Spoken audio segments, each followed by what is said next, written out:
Voilà, de retour pour la troisième partie, toujours avec Héloïse Benamou, toujours pour la kleptocratie française. Et comme ça, on va pouvoir prendre les nombreuses questions des métanautes. Alors, avant qu'on commence, voilà, je voulais montrer, parce que c'était quand même... voilà, c'est donc la plaquette d'un nouveau produit proposé par la Caisse d'épargne. Alors, vous pouvez peut-être pas lire, mais ça vaut quand même le coup parce que c'est l'argument marketing. Vous voyez les deux phrases d'accroche ici en rouge. Donc c'est vraiment l'argument marketing principal. Et là, on est vachement étonné parce qu'ils nous disent l'ambition COP, le produit, est une obligation de droit émise par Natixis offrant à l'échéance une protection à 90% du capital initial et présente un risque de perte en capital de 10% à l'échéance. C'est magnifique, c'est-à-dire que donc on nous vend des produits maintenant financiers où on nous dit attention, vous perdez pas grand-chose, hein, attention, vous perdrez que 10%, madame. Je trouve c'est quand même assez incroyable parce que normalement, avant, ils n'avaient pas l'outrecuidance quand même de nous donner ça. On nous disait vous allez vous enrichir un peu, bon, des taux à 1-2%, mais là, on est carrément dans des... attention, vous ne perdrez pas plus de 10%. c'est quand même... Non, parce que je les trouve, par rapport à tout ce qu'on a expliqué, les banquiers là, on a un exemple de leur... Vraiment, le cynisme total, quoi. Ouais, tout à fait. Ouais. Ils vont bloquer de plus en plus les fonds dans les banques. Hein. C'est ça, ouais. Il y a une espèce... Alors, il y a beaucoup d'anecdotes qui nous arrivent de partout. Moi-même, dans ma propre famille, j'ai été confronté où les banques vous empêchent de retirer votre argent. En fait, elles invoquent comme ça, alors elles ont toujours tout un tas de raisons, voilà, mais vous avez du mal à retirer votre argent. On a plein d'exemples, nous, tout le temps, voilà, votre argent, une fois que vous allez vouloir le récupérer, ça devient compliqué. C'est plus... c'était très facile quand vous avez signé les papiers d'assurance vie. Mais alors, du coup, maintenant que vous cherchez à récupérer votre argent, et là, on vous invoque tout un tas de raisons. Ah oui, il y a une espèce de procédure. Alors, moi, je suis toujours étonné aussi. C'est toujours, on vous dit des fois 1 mois pour libérer l'argent. Alors que c'est une opération électronique. Non. Oui, mais ils cherchent à bloquer les fonds. Ils cherchent à bloquer les fonds, ouais. Ouais, parce que c'est ça leur but. C'est une grande truc. On bloque au maximum tout ce qu'on a, quoi. On empêche, en fait, les gens au maximum. Et puis, on les... j'ai vu, c'est quelque chose que je avais abordé justement avec Pierre aussi, mais les histoires de frais bancaires, les fameuses commissions d'intervention. Alors ça, c'est pareil, on les voit pas trop passer parce que des fois, moi, ça m'est arrivé sur ma banque, des fois, je vois, il y a des frais, alors je les appelle, je me demande, mais ça correspond à quoi? Puis on vous dit, des fois, alors ce qui est surréaliste, une opération qui a été refusée par votre banque, mais elle vous débite quand même la somme. En fait, par exemple, vous avez un prélèvement qui se présente, voilà, je sais pas, même 20 euros. La banque vous dit non, il n'y a pas assez d'argent sur le compte. En revanche, elle vous débite des frais bancaires. C'est aussi, c'est des méthodes de voyous quand même. Oui, c'est les banques, ce qu'on avait vu aussi à un moment donné, je me souviens plus par contre en quelle année c'était, mais on l'avait observé dans la comptabilité, et puis il y avait eu des articles après qui avaient été faits, c'est que les banques à la clôture, un peu avant le 31 décembre, avaient débité 2 fois des opérations. Pour le compte de tiers, et donc il y avait des clients qui s'en étaient rendus compte, et par exemple de débit pour EDF par exemple, les clients avaient appelé EDF en disant vous m'avez débité 2 fois, et puis en fait c'était pour le compte de la banque. Il y avait des articles qui étaient sortis après en expliquant qu'effectivement, et ensuite elle recrédite les comptes sur l'exercice suivant. C'est pour la clôture de leur bilan. D'accord, pour la clôture de leur bilan. Je ne me souviens plus en quelle année c'était, peut-être 2010 que j'avais vu ça. Ouais. D'accord, espèce de maquillage un petit peu, ça. En quelque sorte. On me dit, est-ce qu'il est encore utile de voter dans une kleptocratie? Ça, c'est une question, je trouve, très, très importante. Parce que, effectivement, quand on a décrit tout ça, on se dit, est-ce que le vote, il est encore utile dans un système comme celui-là, où tout le monde se protège? Clairement, il y a très peu d'hommes politiques. Voilà. On pourra en citer quelques-uns, mais ils ne sont pas du tout sur le grand champ national. On sait qu'il y a Jacques Cheminade, François Asselineau, voilà, Jacques Nikonov, des gens qui ont parlé du système financier, mais ils ne sont pas du tout sur la scène, la grande scène internationale, quoi. Enfin, internationale, nationale au moins, quoi. Oui, je pense qu'il faut voter, il faut savoir à quoi s'attendre, il ne faut pas être surpris. Puis il faut prendre en considération, comme je disais tout à l'heure, qu'il n'y a pas de marge de manœuvre pour les politiques et que... Bon, après, il faut voir, c'est le bénéfice du doute, mais pense pas qu'il y aura de réforme vraiment importante qui sera faite pour les Français. Et les associations de défense des consommateurs, on sait qu'il existe une association des usagers bancaires, je crois, il y en a plusieurs même. Oui, il y a des avocats aussi qui... Et eux, ils ne s'intéressent pas à ça, parce que finalement, c'est encore plus le cœur du problème, puisque les malversations, entre guillemets, des banques auxquelles ils s'attaquent, elles sont consécutives à la situation que vous décrivez, en fait, beaucoup plus. Oui, ce sont des symptômes, oui. Ouais. Moi, je ne connais pas de personnes qui Il y a les associations qui luttent contre la sécurité sociale, qui font un gros travail. Oui. Maintenant, non, je n'ai pas l'impression, non, qu'il y a des gens qui s'attaquent à ce problème. On ne s'attaque pas trop à ce... Moi, j'ai découvert ça en vous lisant sur les problèmes de sécurité sociaux, et j'ai jamais vu, enfin, je sais pas, personne vraiment ne s'y attaque ça a été aussi quoi. pour moi une anomalie de voir que, parce que comme je cherchais des informations, c'était pour moi une anomalie de voir qu'il y avait très peu d'informations sur le sujet. Oui, c'est ça, c'est quand même assez incroyable. On me dit, que pensez-vous de la BRI? Alors la BRI, c'est la Banque des règlements internationaux, hein, voilà, qui appartient aux banques centrales, qui elles-mêmes appartiennent en majorité aux banques privées. Qu'est-ce qu'on a pensé? Parce que souvent on nous dit que la BRI serait la reine-mère, un peu, la banque des banques, et très peu connue du grand public. C'est très obscur, cette... Oui, c'est vrai que forcément le système est concentrationnaire. Savoir ce qu'il y a derrière, c'est compliqué. Maintenant, oui, il y a certaines entreprises comme la BRI ou comme Swift qui gèrent l'ensemble des flux sur le marché monétaire et financier, et savoir à qui ça appartient. Il faut savoir à qui ça appartient. Ouais. La BRI, c'est un peu une espèce de super chambre de compensation, c'est ça, qui entre les banques? Oui, tout à fait. Oui. Ouais. Mais pour ce qui est des banques centrales, en tout cas la Banque centrale européenne appartient aux États membres de l'Union européenne. Mais il y a des agents privés derrière tout ça, évidemment, comme derrière la Fed. Il y a certaines des spécialistes en valeur du trésor qui sont propriétaires de la Fed. Alors la Fed, banque privée, banque publique, c'est quoi? Le statut de la Fed aussi est un peu camouflé. On ne sait pas non plus à qui appartient la Fed. Je sais qu'il y a des spécialistes en valeur du trésor qui en sont propriétaires.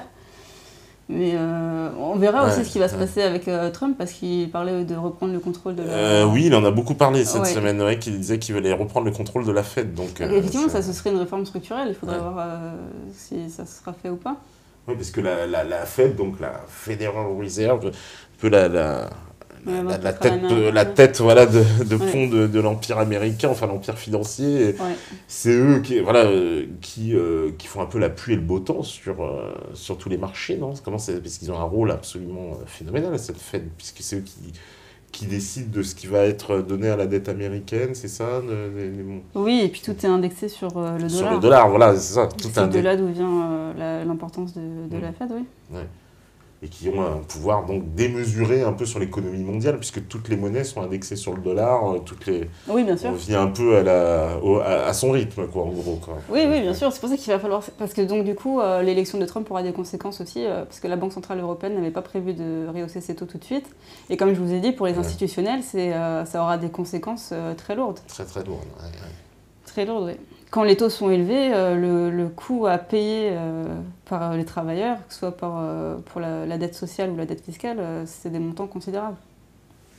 D'accord. Donc pour le moment, on est en taux négatif, mais tout ça va... Ça va faire mal. Ça va faire mal. Ça va revenir, d'accord. Alors, on me dit, la seule solution possible pour notre gouvernement est qu'il renationalise la création monétaire et régularise le droit des banques privées.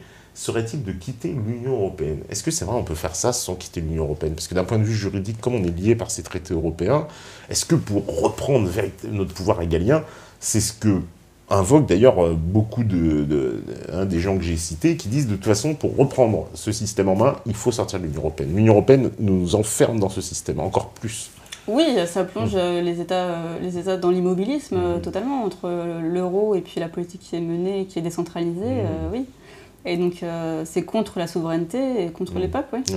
La monnaie devrait être liée à la politique intérieure des États. C'est un gage de souveraineté, d'indépendance, que la France n'a plus, à cause de ça, oui. Et donc qui est confié maintenant, clairement, justement, à ces banquiers, quoi. C'est eux qui ont ce pouvoir-là. C'est plus voilà, on a retiré des États pour le mettre à on va dire des privés, quoi. Ils décident de la politique économique avec les crédits qu'ils accordent aux agents pour les investissements, l'acquisition de biens. Donc oui, ils décident de la politique économique. Donc quelque part, sortir de l'Union européenne, c'est un peu un préalable quand même. On me dit, j'ai cru comprendre par M. Jovanovic que 28 banques étaient systémiques. Que peut-on faire? Alors, qu'est-ce qu'il appelle des banques systémiques? Certainement, oui, qui sont... Je pense que c'est parce qu'elles sont liées elles sont liées aux unes aux autres. Comme je l'expliquais, par capitalisation, et que de ce fait-là, quand une est en faillite, ça a des répercussions forcément sur les autres. Mais ça va être compliqué, ça, juridiquement. Comment on pourrait faire une loi en disant maintenant c'est terminé, chacun doit assurer... S'il y avait une loi de séparation bancaire à faire, c'était celle-là. C'était celle-là, voilà, c'était celle-là. Et pas la fameuse loi... mais la séparation bancaire, ça devrait être ça, oui. Ouais, voilà, pas séparation d'activité, mais vraiment mais c'est là, parce que le livre parle du capitalisme financier, et c'est là le problème, c'est que comme elles sont privées, que le capital, c'est la propriété privée des sociétés qui ont le monopole de la création monétaire, elles en ont le droit, c'est comme ça que ça se passe, l'investissement dans le capital, les fusions, les acquisitions. Et oui, il y a un conflit d'intérêts de toute manière entre ce côté public et privé. Parce qu'en plus, donc ça veut dire que tous ces organismes-là, voilà, déjà, on est tous maintenant redevables, mais petit à petit, ils deviennent eux aussi les propriétaires de toute l'économie, parce que ce sont les seuls à avoir les ressources pour pouvoir acheter de l'immobilier, des entreprises. Ils n'ont pas beaucoup de ressources, mais parce qu'ils créent l'argent à partir de rien. Ouais, donc ils n'ont même pas besoin d'avoir en fait les actifs, quoi. Ils s'en foutent, quoi. Ils se gagent sur le bien. Pour donner un exemple, si vous avez à faire un crédit pour l'acquisition d'un bien immobilier, ils se gagent sur la valeur du bien. Sur la valeur du bien. C'est comme ça que ça fonctionne. Mais en soi, la création monétaire, ça repose sur... comme je vous ai dit, c'est des lignes d'écriture comptable dans des systèmes d'information. Et tout se passe par chambre de compensation, et ensuite c'est traité in fine par la société Swift. D'accord. Je sais pas si j'ai répondu. Oui. Alors, on me dit, quels autres intérêts auraient les banques avec le marché transatlantique promu par le fameux traité de libre-échange de l'Union européenne? Ils auront encore plus les mains libres, ou de toute façon, ils ont déjà complètement les mains libres, en fait, dans ce TAFTA, le fameux traité, on pourrait dire, là, de fusion, en tout cas, entre les États-Unis et l'Union européenne, traité qui risque d'être abandonné, d'ailleurs, parce que visiblement, avec Trump, ça a un peu de chance, quand même, de se faire, parce qu'il a dit qu'il reviendrait dessus. Mais si on avait s'était engagé dans la voie de ce traité, ça aurait encore donné encore plus de manœuvres à ces banquiers, ou ça aurait été plus contrôlé, mais bon, je vais mal y croire. Je sais pas, je connais pas assez bien le sujet. Sur le traité, on peut imaginer que ils auraient encore plus de souplesse, certainement. Oui. Ce qu'il y a, c'est que dans la logique du système, dans cet emballement-là, ils sont en train de chercher le système va se concentrer. Le système va se concentrer et il n'y aura plus qu'une minorité de banques pour contrôler l'ensemble des différents marchés. Après, pour des accords économiques, je sais pas, je connais pas assez bien le sujet. Alors, on me dit, les grandes banques possèdent-elles la clé pour éteindre le système? Alors, est-ce qu'elles ont... elles pourraient l'éteindre elles-mêmes, le système? Elles ont tout en main, a priori, celles qui... Mais elles subissent aussi. Elles subissent aussi l'appareil bancaire et financier subit aussi le système, qui même lorsqu'il le provoque. Donc, est-ce qu'ils ont une solution? Non. La seule solution qu'ils ont, c'est ce qu'on a observé, c'est de ponctionner les ressources fiscales et sociales pour se maintenir encore en vie. Et s'il avait s'agi de sociétés ayant une autre activité, comme je vous ai dit, elles auraient été liquidées. Oui, dans n'importe quel autre secteur, en théorie, une société... Sauf que comme les banques sont indispensables à l'économie, on les maintient grâce aux ressources fiscales. Alors qu'en vérité, ces banques-là, par exemple en 2008, est-ce que l'occasion pour les politiques, est-ce que ça n'a pas été plutôt de les faire tomber, de les nationaliser, puis on serait passé à autre chose finalement? C'était pas l'occasion justement rêvée de dire ça y est, vous nous avez mené à la ruine, on vous rachète, monsieur, c'est terminé, quoi. Et puis, quelque part, on prenait les dettes, mais on prenait aussi le contrôle. Oui, si, ça aurait été possible. Ça aurait été possible. Maintenant, ce qu'il faut avoir à l'esprit, c'est que lorsqu'une banque fait faillite, ça a des conséquences sociales. Très lourdes. Ah oui. Très lourdes. Mais donc, c'est pour ça qu'il vaut mieux anticiper une sortie de crise avant qu'elle se produise. Et donc, pas le cas. Et là, on se redirige vers la même situation que 2008, visiblement, puisqu'il n'y a pas grand-chose qui a changé. Donc, ça sera même de pire en pire. Ce sera même de pire en pire. Ouais. Donc on pourra imaginer, là, justement, qu'il y ait un peu comme ce qui s'était passé avec Lehman Brothers, une banque qui fasse faillite et qui, dans son sillage, entraîne tout le système avec, quoi, puisque c'est un peu ça à chaque fois qu'on constate. Bah oui. Ouais. Mais dans le cas de Lehman Brothers, c'était un peu particulier, mais quand il y a eu d'autres, parce qu'il y a d'autres agents qui participent comme les assureurs, et on l'a vu même pour le cas, donc dans le cas des CDS avec ce qui s'était passé, et AIG. AIG, oui, le fameux cas d'AIG. Même pour ces sociétés-là, il faut les soutenir.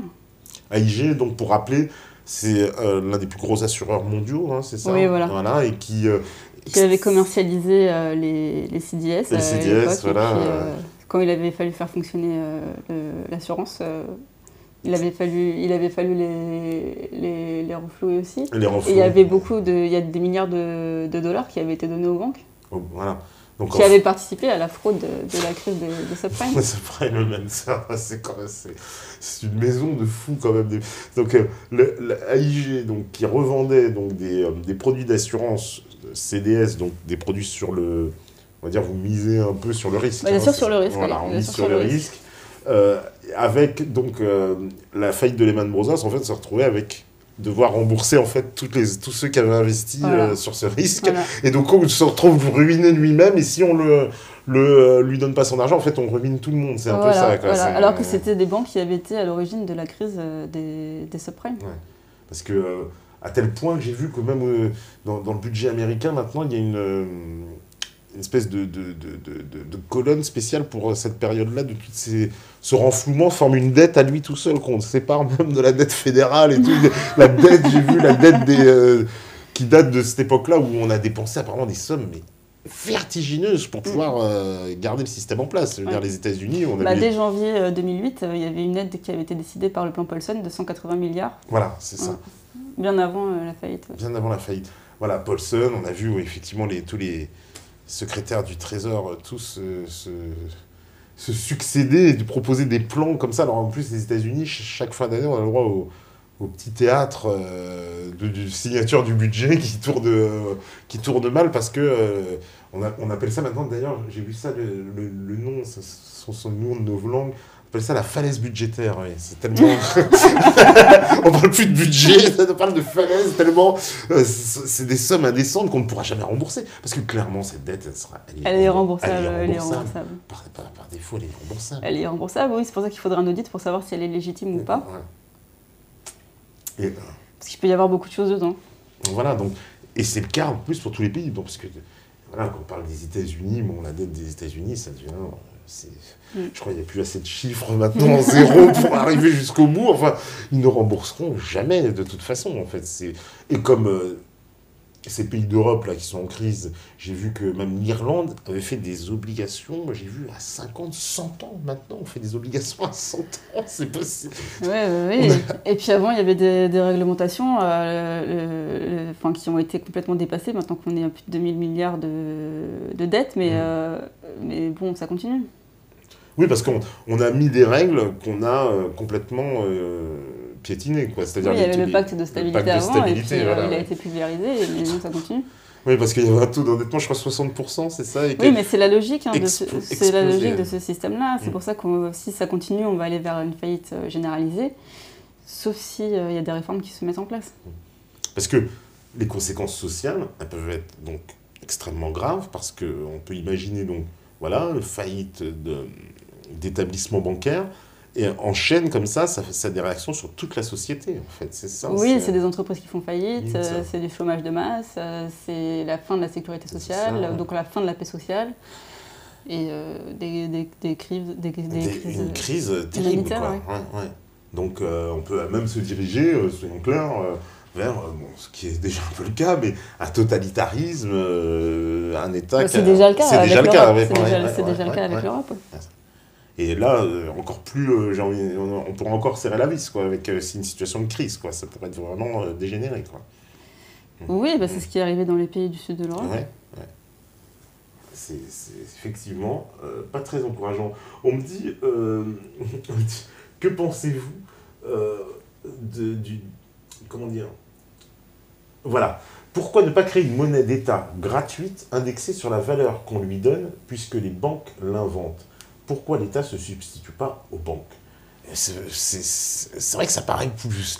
Quand on comprend un peu quand même tout ce système, on se dit mais ce serait simple, l'État devrait, lui, créer la monnaie et les banques devraient être juste des gestionnaires en fait de l'argent, du flux peut-être, mais en aucun cas c'est elle qui devrait avoir ce pouvoir, quoi. C'est ça que tout le monde ne comprend pas, comment l'État il a pu... C'est qu'à un moment donné, c'est ce qu'on... Certains, voilà, on ne va pas tomber dans la caricature, mais quand même, on sait que les lois qui ont été passées dans ce domaine-là sont des anciens banquiers eux-mêmes. Aujourd'hui, il y a quand même, voilà, Macron, c'est un ancien banquier lui-même qui se présente à la présidentielle. On voit qu'il y a quand même une volonté à chaque fois de ce milieu bancaire d'avoir des gens très très haut placés. On le sait très bien, voilà, il y a eu Macron, mais on le sait qu'avant, il y avait eu, je crois que c'est du temps de Sarkozy, c'était M. Pébreau, qui vient aussi du milieu bancaire. Ouais. Qui est aussi, BNP.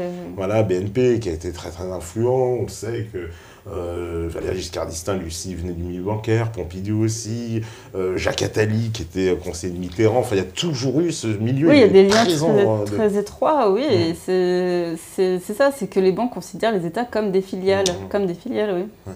Donc, c'est comme ça qu'elles défendent leurs intérêts. Ouais. C'est pour ça quand elles placent ces personnages, on a l'impression que c'est leur gardien je veux dire, au niveau du gouvernement, quoi. Voilà, Macron, on a plus ce sentiment qu'il défend l'intérêt du secteur bancaire, évidemment, surtout quand on voit les propositions qu'il fait, elles vont dans le sens de ce qu'attend le secteur bancaire, quelque part. En disant, vous abattez le système social, machin, bon, c'est parfait. Tout à fait, c'est ce que je démontre dans le livre. Oui. Ouais, parce qu'on a vraiment de plus en plus, là, je veux dire, les candidats ne se cachent plus. Alors, on me dit aussi, selon vous, la possible faillite de la Deutsche Bank va-t-elle faire s'effondrer le système financier mondial?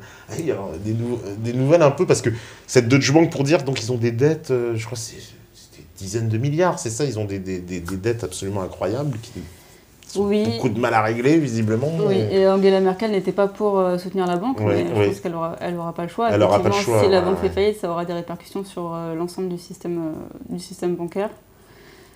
Je pense qu'elle sera obligée de soutenir la Deutsche Bank. Et la Deutsche Bank fait partie des spécialistes en valeur du Trésor qui participent au financement de la France. D'accord. Elle est complètement impliquée.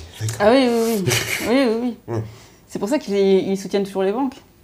Parce que derrière, c'est une guerre civile. S'il n'y a plus de sécurité sociale, si les impôts ne permettent plus de financer les services publics, donc la police, l'armée, etc., ça sera le cas. Mais on est quand même dans un système qui est extrêmement fragile, quoi. C'est-à-dire que, finalement, quand on y pense, on est donc à la fois à la merci donc, de tous ces prédateurs financiers, mais du jour au lendemain, quand on voit bien que si tout ça vacille un peu, finalement, c'est toute la société qui pourrait s'effondrer très facilement, quoi, beaucoup plus qu'on ne le croit, quoi. C'est un système qui est participatif, où tous les acteurs sont liés les uns aux autres. Il y a une dynamique qui s'alimente, et oui, ce sera le cas. Oui, parce que c'est ça qu'on comprend bien. Moi, je pense c'est que dans votre livre, vous avez vraiment fait ce lien de dire, attention, c'est que tout est lié, et que finalement, si... ce système tombe quelque part, et en fait tout est fait pour qu'il tombe, mais toute la société va être entraînée, quoi, dedans, quoi. Ce ne sera pas une conséquence juste du secteur, en tout cas, c'est pas que si le secteur financier en fait va connaître des problèmes, c'est pas que ce secteur qui va connaître des problèmes, c'est toute la société, l'économie et évidemment le social qui va être complètement perturbé, impacté, quoi. Oui. Ouais. Non, parce qu'on ne comprend pas des fois justement le rapport, mais là, ça paraît très clair, hein, pour ceux qui en doutaient encore. Alors, on me dit, la guerre lancée par les banques, c'est quand nous ne payons plus. Tant que nous payons, pourquoi voudraient-ils nous exploser? il se dit, c'est vrai que tant que... Est-ce que, par exemple, si les gens s'arrêtaient, mais c'est très peu probable, mais le fameux bank run, ça aurait une conséquence, parce que vous dites que, en fait, ça ne représente pas grand-chose, finalement. Si tout le monde retire son argent, ça ne va pas les affaiblir tant que ça, c'est ça, c'est on retire les dépôts, c'est-à-dire ce qu'on peut retirer. Mais que la banque fasse faillite à cause de crise ou qu'elle fasse faillite parce qu'on retire l'argent des banques, la conséquence sociale en tout cas sera la même. Moi je serais plutôt pour... Donc, de toute façon ce qui se passe c'est que comme les gens commencent à comprendre ce qui se passe, ils essayent de retirer leur argent, tant bien que mal. Ouais, c'est ça, Même si ça prend 1 mois, 2 mois, 6 mois, ils essayent quand même parce que les gens commencent à comprendre ce qui est en train de se passer.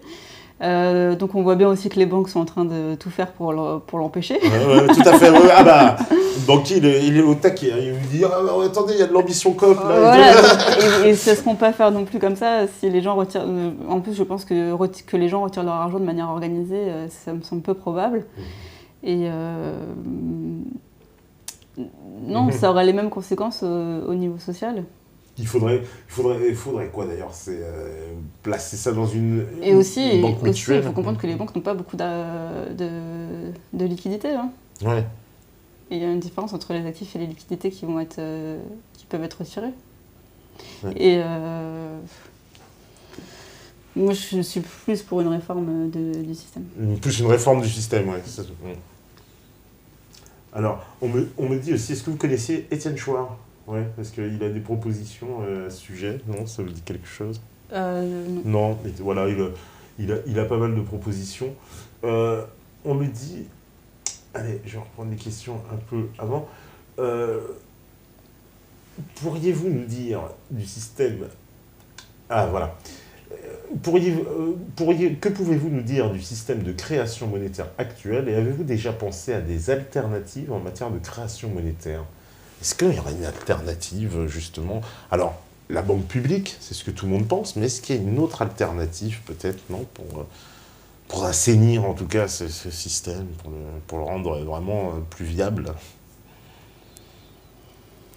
Moi, je me suis déjà exprimé sur le fait de la séparation, oui, des banques entre elles, ouais, plus de... Sur la création monétaire, j'ai expliqué qu'elle fonctionnait à crédit. À crédit, donc c'est pas de l'argent qui est prêté, c'est vraiment des crédits, c'est de l'argent qui est créé en s'engageant sur des actifs et qui sont ensuite soit gérés dans des filiales ou alors...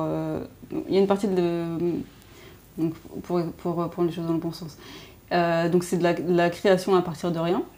Il y a une partie, 10% de la masse monétaire qui correspond à des billets et des pièces, et tout le reste, c'est de la compensation qui se fait sur différents marchés, donc comme j'ai dit, par des chambres de compensation. Et donc, sur la création monétaire, c'est l'ensemble du système, c'est de la comptabilité dans des systèmes d'information. Et les actifs, ce sont des biens comme de l'immobilier, ou ce qui sert à acquérir avec le prêt. C'est ça qui gage la création monétaire.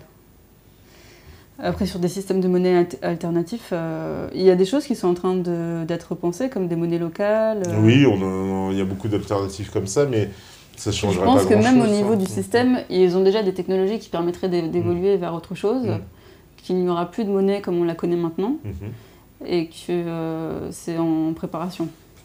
D'accord.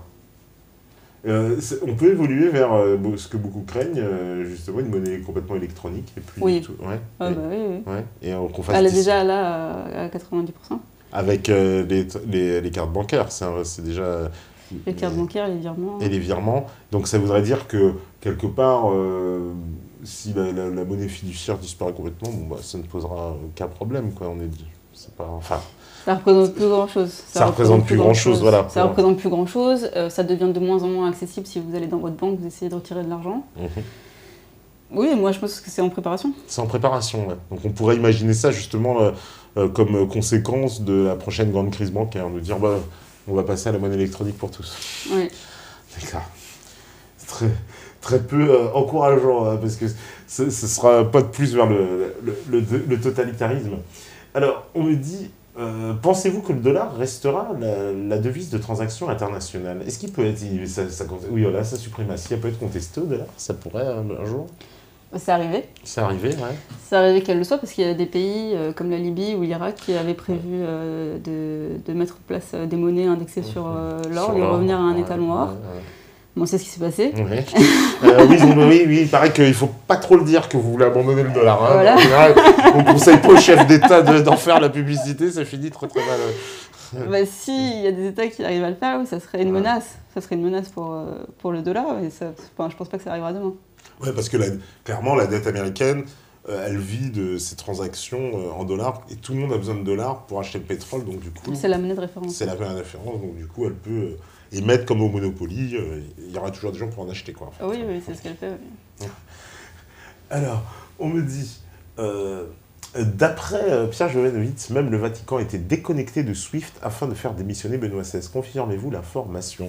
Oui, oui, parce que vous en parlez dans le livre, justement, comme quoi SWIFT, c'est vraiment un système qui a une espèce je sais pas, l'impression d'un pistolet sur la tempe des États, puisque finalement, celui qui n'obéirait pas, comme on l'a vu, voilà, l'Iran, la Russie sur une problématique politique haute, on a un moyen de pression formidable. C'est un peu, je trouve, déconnecter quelqu'un, quoi.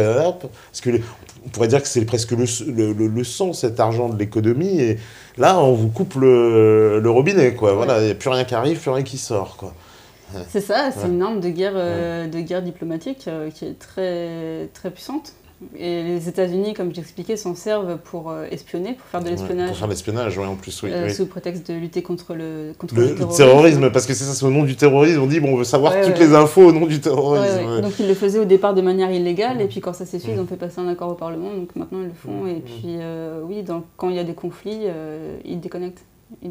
C'est un moyen de pression incroyable, quoi. Surtout que SWIFT, vous expliquez qu'au départ, il y avait quand même... En plus, c'est basé sur la neutralité. Normalement, tous les pays qui adhèrent, ils disent, en gros, justement, on se dit tous, on est neutre, quoi. On ne rentre pas dans les cons. En fait, normalement, les membres de cette société-là y adhèrent parce que c'est le seul. Mais par contre, la Russie et la Chine sont en train de chercher des alternatives. Des alternatives, c'est ce que... Ils sont en train de chercher des alternatives pour mettre en place l'équivalent du système SWIFT, mais pour eux, en fait. Et ce qui se passe avec SWIFT, c'est que pour l'instant, tous les agents sont membres de la société SWIFT, donc les banques, les sociétés financières, tous pour les transactions. Et normalement, ça doit permettre une sécurité. Quand des ordres sont passés, d'assurer qu'ils seront effectivement qu'ils seront bien effectués. Et puis, on arrive à des dérives, effectivement, où on déconnecte des États tout entiers, des banques centrales, c'était le cas pour l'Iran, et des banques commerciales. Et quand il y a un conflit comme en Ukraine, l'Angleterre avait menacé de déconnecter la Russie. Déconnecter la Russie. Ce qu'il faut bien signifier, c'est que c'est une conséquence terrible pour un pays, c'est-à-dire qu'il n'y a plus de transactions en fait, bancaires qui peuvent aller d'un pays ou sortir du pays. Ouais. Quoi. Ce qui est un peu handicapant quand même. Assez, oui.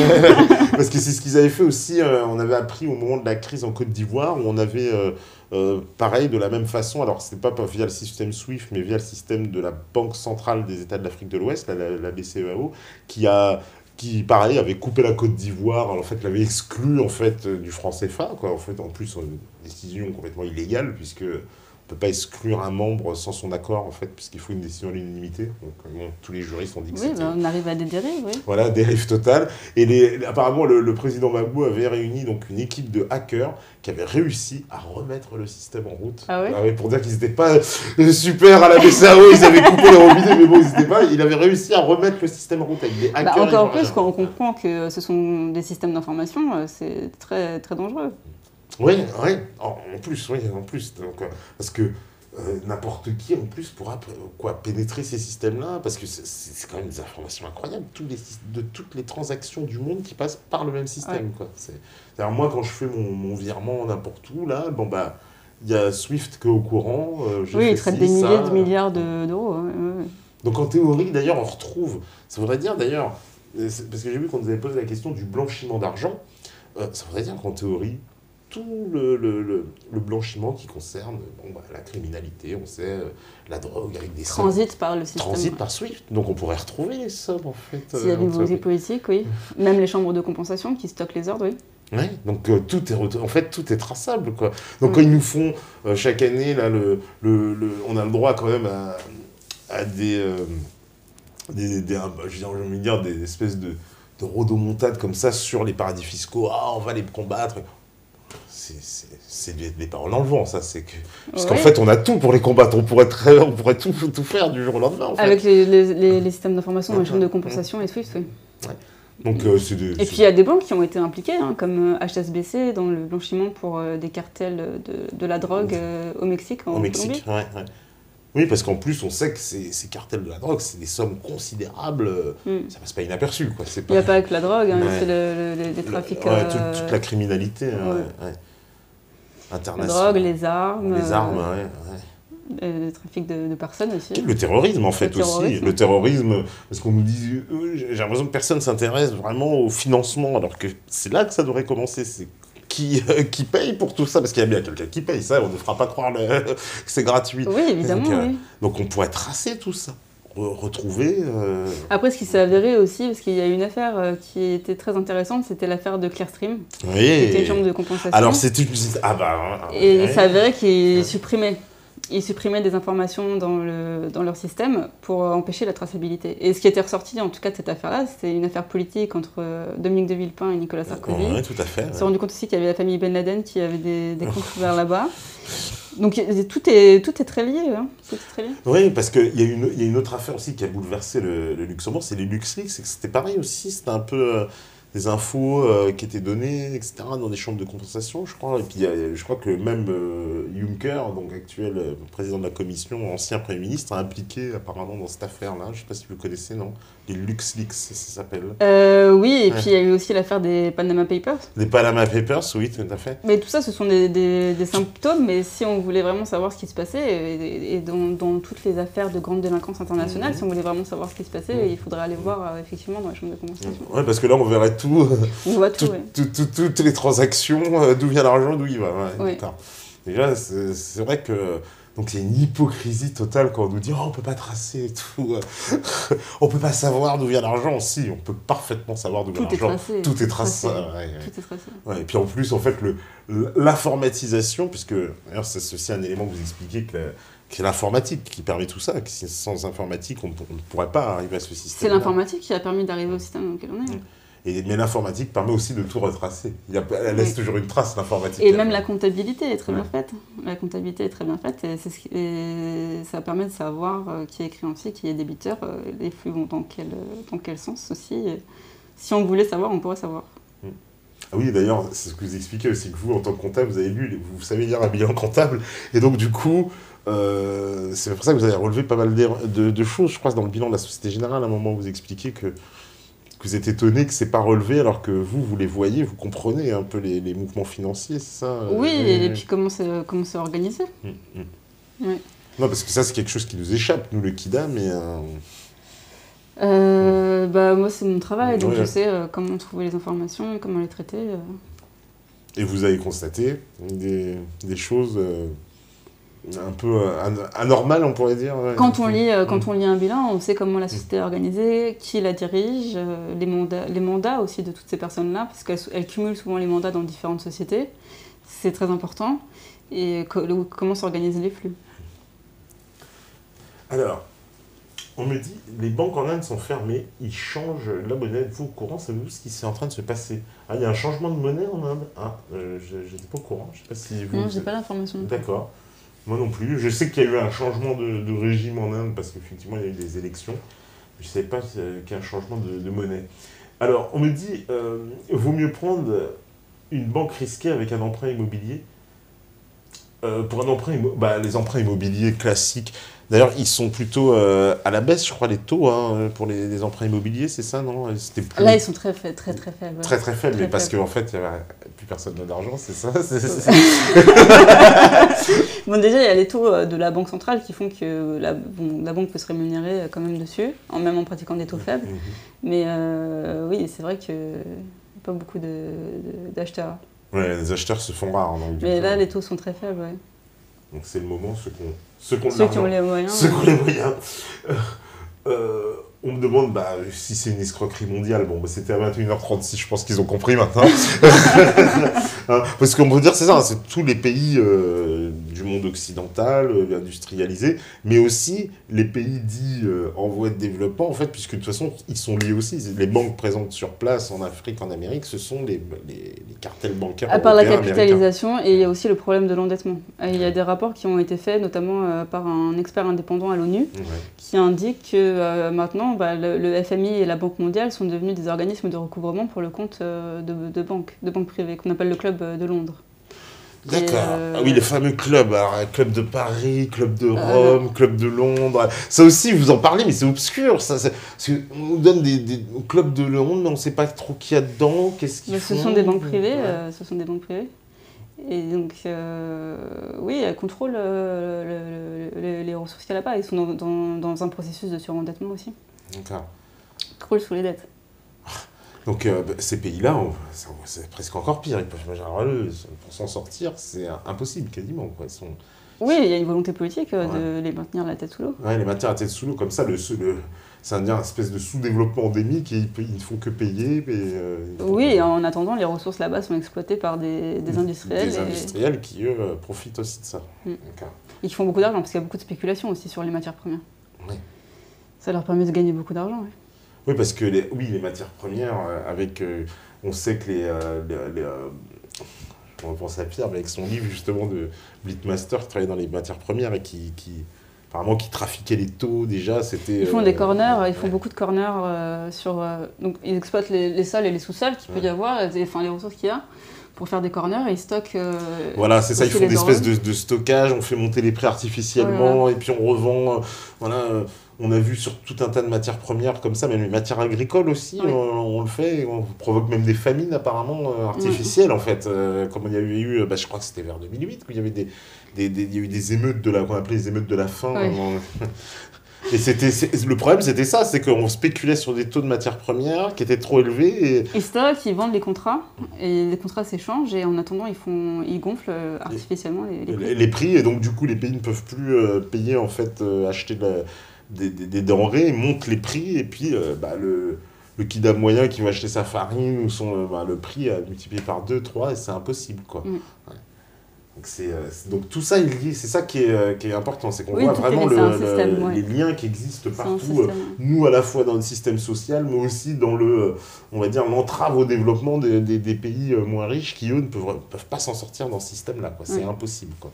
Ils ne font que payer. Il y avait un président, c'est vrai, c'était Sankara qui était attaqué au problème dans les années 80. C'est un président africain qui s'était levé contre les banques et qui avait désigné la dette comme étant le mal endémique du sous-développement. Ce qui est un angle d'attaque très original, parce que très peu finalement, même encore aujourd'hui, les hommes politiques ont peur de parler de ça, même dans ces pays-là. Ils ne disent pas clairement... vous voyez comment il a terminé, Sankara. Oui. C'est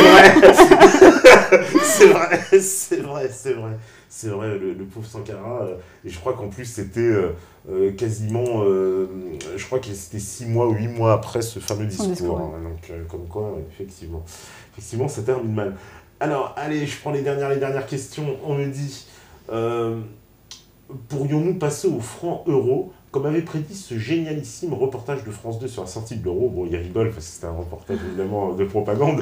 Ce qui était surprenant, c'est qu'il disait que 1 euro était égal à 1 franc euro, mais personne n'arrivait à faire la conversion, c'est-à-dire personne ne comprenait le principe de 1 pour 1, alors que le passage du franc à l'euro ne les avait visiblement pas plus dérangés que ça. Je me demande toujours sur quelle planète vivent les gens. C'est vrai que si demain on change de monnaie, ça change rien concrètement dans les... Si demain, voilà, on a cette volonté politique, un gouvernement arrive, il nous dit, je sors de l'Union européenne, de l'euro, je reviens au franc, il nous dit un taux de 1 pour 1. C'est parfaitement réalisable d'un point de vue comptable, non? C'est-à-dire que mes euros dans ma poche sont transformés en francs et une valeur équivalente. Ça change. Vous confirmez que c'est... Parce que ça, c'est ce que nous expliquent ceux qui veulent sortir de l'euro, que ça ne changera rien et qu'on va avoir en fait une monnaie qui était traduit en euros, qui va maintenant se convertir au franc au taux de 1 pour 1. Oui, moi je suis en train d'étudier ce sujet-là. Donc, pour l'instant, je ne vais pas m'engager dans des réponses sans maîtriser trop bien le sujet, mais oui, en tout cas, la valeur qu'a l'argent, c'est celle qu'on lui accorde. La valeur qu'a l'argent, c'est celle qu'on lui accorde. Si on accorde du crédit à des organismes qui produisent de l'argent à partir de rien, oui. Ouais. On te donne un pour un. Parce qu'il y a de plus risqué que ça. Donc c'est réalisable. Non, parce que des fois, certains européistes, on va dire, qui sont un peu contre ça, ils disent « Ah non, c'est pas possible, on peut pas faire ça. » Parce qu'il faut évaluer les conséquences que ça peut avoir sur l'ensemble du système. Parce que, comme tout est lié, ça a des conséquences sur l'ensemble. Mais c'est réalisable quand même, c'est pas non plus... Oui, c'est possible. Non, parce que les Européens me disent c'est pas possible. Alors c'est pour ça que, à mon avis, ils veulent se rassurer. La question, je l'avais posée aussi, mais on y a répondu sur les médias mainstream. Voilà, on me demande aussi, pourriez-vous préciser depuis quand la Banque de France est publique? Vous l'avez fait. Et on me dit, vu que la dette est énorme, la loi de 73, on ne doit pas l'argent, mais on nous en doit. Comment évaluer à ce moment l'arnaque en prenant en compte le renflouement des banques, la dette et les évasions fiscales?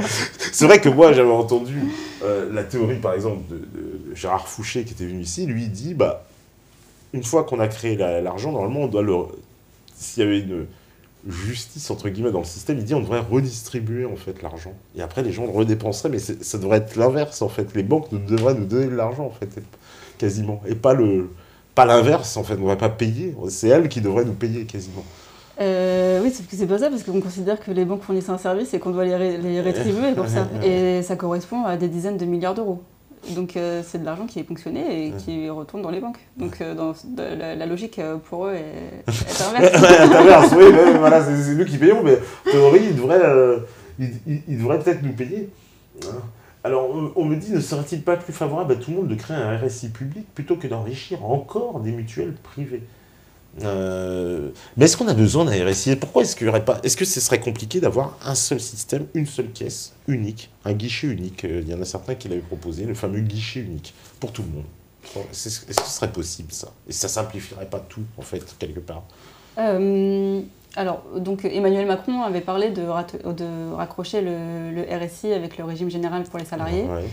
Bon, après, ça a été abandonné. Le problème qu'il y a avec le RSI, c'est le calcul des cotisations. Le calcul des cotisations, oui. Parce que c'est basé sur leur déclaration de revenus. Donc, en gros, j'ai gagné 10 000 € l'année dernière, ils vont me compter sur ça, alors que cette année, j'en gagne moins, mais ça, ils s'en foutent, ils vont me compter sur mon... Oui, voilà, sauf que les déclarations se font, enfin, par rapport aux déclarations, c'est assez difficile de gérer ça. C'est le problème que connaît le RSI, qui fait que sa comptabilité aussi est peu probante parce qu'il se base sur des choses, mais entre-temps, il y a des entreprises qui font faillite, les déclarations de revenus évoluent, quand il y a des crises, le revenu devient moindre et donc les gens payent moins que ce qu'ils avaient prévu. Donc, la gestion du RSI, c'est un vrai problème. Moi, je considère déjà qu'il devrait y avoir une commission parlementaire sur le RSI. Sur le RSI, ouais. Que le conseil d'administration devrait avoir à rendre des comptes, les commissaires aux comptes aussi expliquer ce qui se passe vraiment au RSI, etc. pour pouvoir améliorer la chose. Maintenant, il y a des éléments que je développe dans le livre qui sont illégaux. Je pense qu'il y a des procédures qui vont être ouvertes. Et il faut aussi savoir si le RSI doit être attaché au régime général. Pour répondre à votre question, il faut savoir si dans la situation dans laquelle se trouve le régime général, s'il pourra soutenir le RSI. Parce qu'il est lui-même en faillite. Il survit grâce à l'emprunt que fait la Caisse d'amortissement de la dette sociale. Donc il faut savoir, encore une fois, faire un audit, savoir s'il pourra supporter le RSI. Clairement, on a un système qui nous coûte très cher, en tout cas. Qui nous coûte très cher et qui est très défaillant. Et qui est très défaillant, quoi. Oui, très dangereux.